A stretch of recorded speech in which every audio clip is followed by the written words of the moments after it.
it is time to come together and start to build our own spaceship. Because possibly, maybe, an asteroid will hit Earth in 2032. Hey everyone, hope your day is going well. Usually I try to keep it positive on this channel and, no too much drama, right? But I saw some articles about this, some headlines, and then I saw this video appear on my feed. And I usually watch Star Talk, just on my own with Neil deGrasse Tyson and some of his guests that he has on. Just saying, I checked out some videos about space on this channel. Why not check this out? And I'm really looking for reassurance that we're going to be fine. Hopefully, Neil's going to do that for us. But hey, it can happen every day, and it's only a reminder to appreciate the time we have and spend it with our loved ones. So let's give it a positive spin here. Yo, let's check this out. So, is an asteroid headed towards Earth? Well, first of all, there are always asteroids headed towards Earth. What we care about is whether they'll actually hit us or have a near miss. Or I'd rather think of them as near hits. Because if you nearly miss something, to me that means you hit it. Anyhow, there's an asteroid recently discovered, 2024 YR4. That's its designation. And that was discovered late in the year 2024 because the letters are late in the alphabet. Wow, I think it actually puts us in December for 2024. The size of the asteroid is still uncertain, but we know it's somewhere between 50 and 100 meters. Some of that uncertainty will be overcome by tasking the James Webb Space Telescope. All of our great telescopes have operation modes where if there's a time-critical thing that's happening in the universe, time on the telescope gets allocated to that event. And this counts as one of those, let's task JWST for helping us figure out exactly how big this asteroid is. Might be the right question to then ask is how much damage would it do? These things are moving very... Or can we stop it if it hits, I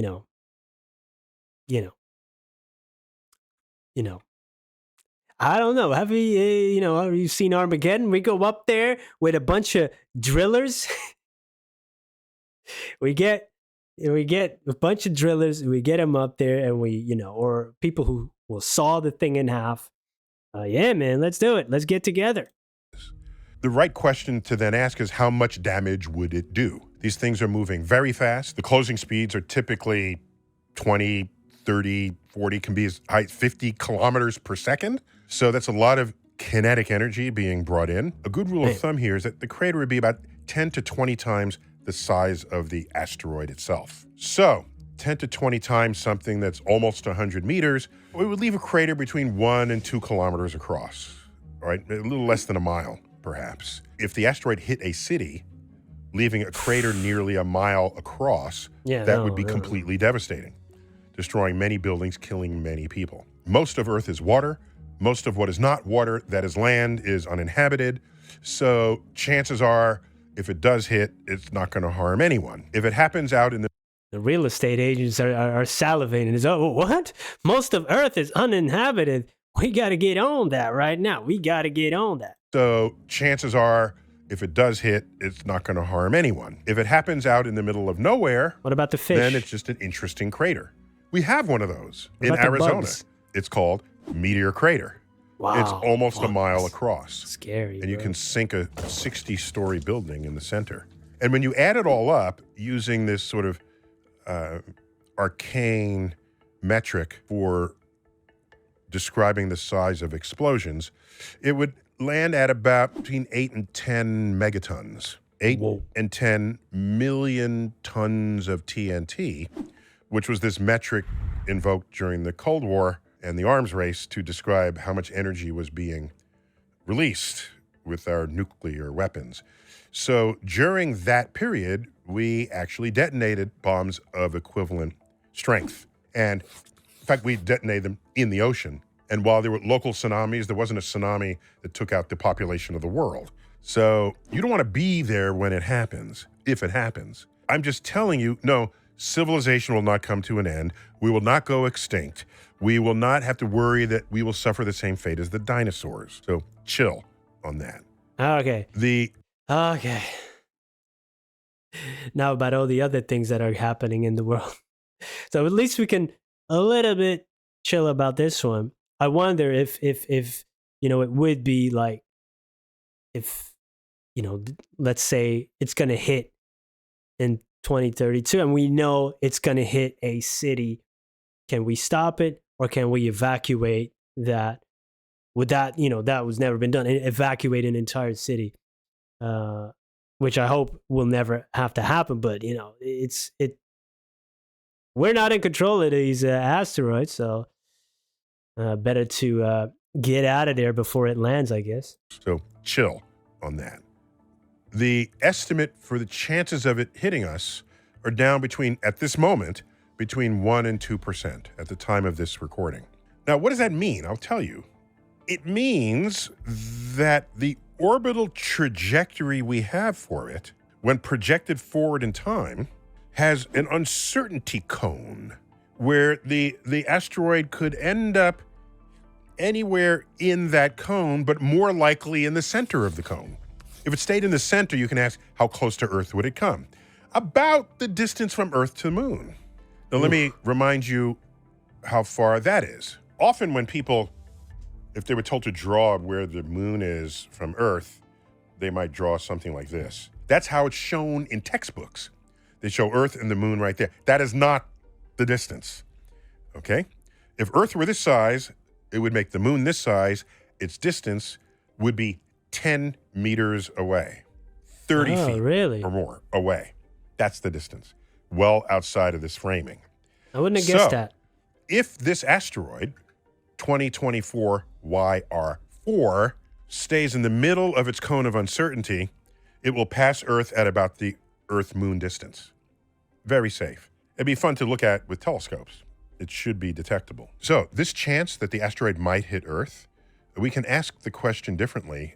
Say, if it were to hit Earth, what is the impact corridor that it represents? Since we can't pinpoint it exactly just yet, we can tell you what that part of Earth looks like. So it begins here, just south of the equator in the Pacific, crossing the northern portion of South America, crossing the Atlantic Ocean, crossing northern Africa, crossing the Arabian Sea, India, and it ends right here in Southeast Asia. So this uncertainty is the intersection of its path and Earth's rotation.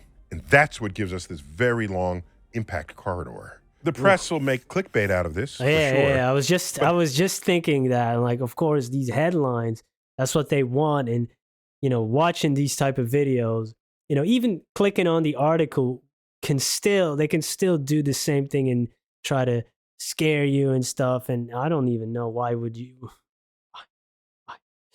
But, watching just a video that is measured and thought through and like, all right, let's get some nuance, and I already love this video for that point alone, not, of course, this title, that's how YouTube is played. Will an asteroid hit Earth? It's a valid question. It's a good title. That's how it works. But then going into the video with a, measured approach and really a scientific answer instead of, just putting the fear in people. Corridor. The press will make clickbait out of this, for sure. But as the orbit gets closer and closer to the 2032 January 22nd passage, that means our measurements will be better and better. So either that risk of hitting Earth goes to 100% or to 0. It will not stay in any number other than those two as our orbital calculations become more and more precise. 0, of course, there's nothing to worry about. 100%, at that level, we will know exactly where on Earth it will hit and when, so that we will be in a position to protect ourselves in advance from whatever damage it would cause. You may remember NASA had a mission to an asteroid to try to deflect its orbit, sort of as a test case in case something might be headed our way. Now that it has done that, knows how to do it, learned that it was successful, it gives us a little more confidence going forward for any subsequent asteroid that's discovered that might actually be headed our way. By the way... Damn, no drillers, no Armageddon. They're just going to Deflected. Oh, well, of course, that's the better option. that might actually be headed our way. By the way, any country that has a planetary defense office is perking up right now because of these risks that we now know and can track. In fact, China, just as an example, didn't have a planetary defense office until this asteroid's risk was calculated. We can only be safer in this world if everyone thinks about this problem in a coordinated way, together. Yeah, and man. I've been duly notified that 2024 YR4 lands at around a 3 on the Torino risk scale. One of my lifelong friends who I went to graduate school with, his name is Rick Binzel. He invented the Torino hazard scale. Let's see what he has to say about this. You were at a conference in Torino, Italy, where you proposed a way to track how hazardous an asteroid might be. So remind me what you put into it. Yeah. So first of all, the Torino scale is a 10-point scale from 0 to 10. All right. 0 is really good, and 10 is a really bad day for the dinosaurs. And the way you calculate where an object falls on Yeah. the Torino scale depends on the size or the consequences of what that object would be if it struck the Earth versus the probability, the current best estimate for the probability that it could impact the Earth. And so it's two dimensions: Oh, consequence and impact probability. So Rick, do we really have to remember these numbers on the scale? No, on the Torino scale, we have the 0 to 10 system, but, at the lowest level, things are green. You have a green level, which means, oh, this is normal. We're gonna find a lot of these. okay. We're currently at that next level up, which is yellow, which just says, these merit attention by astronomers. So that's what level 3 is. And, if the probability gets worse, we would go to orange, which means there's a possible threat here. And where we want to stay out of is the red zone of 8, 9, and 10, which means we have 100% probability of hitting the Earth. And now it's a matter of what would be the consequences. And those consequences depend on where the object lands. So Rick, Red really has a bad PR or publicist. The red is really, red is danger, it's blood, it's hate. Well, sometimes it's love too, but those are two things at the same going. Green has got it going. Green's doing good things. Hey, this man, first of all, great scale and great explanation. He looks a little bit to me like the actor who played Herschel on The Walking Dead. He passed away. I believe his name was Scott Wilson. Just a little bit, a younger version, a little bit younger. where is 2024 YR4 on the Torino scale?